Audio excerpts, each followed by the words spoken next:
Енді жаңа айтып отырсыз ғой, Францияның тәжірибесін, Швейцарияны айтып отырмыз, басқа да мемлекеттер.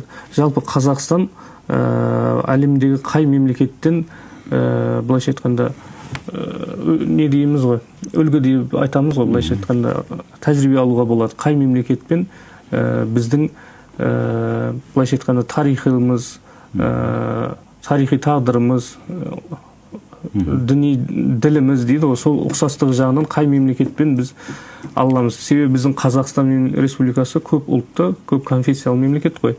Сол тұрғыда қай әлемдік мемлекеттерден біз тәжірибе алатындай мемлекеттер бар, ұқсастығы жағынан. Жалпы негізі мынау концепциялар болады, тұжырымдар. Мысалы, құқықтық саясат тұжырымдамасы, сыртқы саясат тұжырымдамасы, дін саласындағы саясат тұжырымдамасы бар бізде. Ол жерлерде мына мемлекеттіңкін аламыз деп не жасамайды. Мысалы, кезінде Конституцияның ең бастамасы несін Франциядан алған болатын. Бірақ Францияның жағы дінге қатысты кейбір тұстарын ала бермейді. Бұл жерде мынандай түсінік болу керек, менің жеке өзім пікірім. Қазақстан Республикасының осы дін саласындағы өзіндік тәжірибесі қалыптасып келе жатыр. Ол заңнамалық іс жүзіндегі, сонымен қатар жағы оны реттеу тұрғысындағы көптеген институттар бар. Сол жағы ол саланың жағы бақылауға жүргізетін қазір осы кейінгі уақыттарда конституциялық сот өз қызметін атқарып жатыр. Әсіресе ерекше айтып кететін нәрсе адам құқықтары уәкілі жағы, адам құқықтары жөніндегі уәкілдің мысалы Шымкент қаласындағы кеңесін, сараптама кеңесінің мысалы мен мүшесімін. Ол жерде осы дін саласында да көтеріп, осы мәселелер саласында жағы құқықтарды қорғау, ол саладағы адам құқықтары мен бостандықтарын қалай сақтау керек, қалай іске асыру керек, қандай нәрсеге мәселенің жағы назар аудару керек, ол нәрселердің бәрін солай айтып жүрген нәрсе жағы.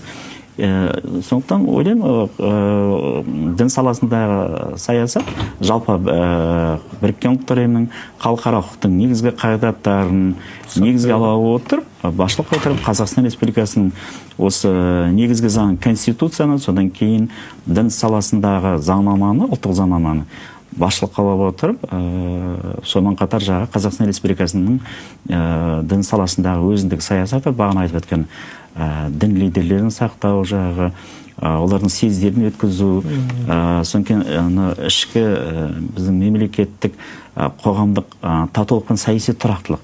Ол ең бірінші біздің Қазақстан Республиканың қызметінің түбегейлі 4 принцип бекітілген, соның ең біріншісі сол жаңа.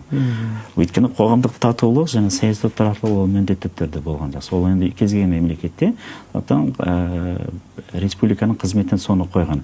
Сол қоғамдық татулықтың ішінде, сол діни татулықта, саяси тұрақтылықтың ішінде, сол діни тұрақтылықта тікелей байланысты.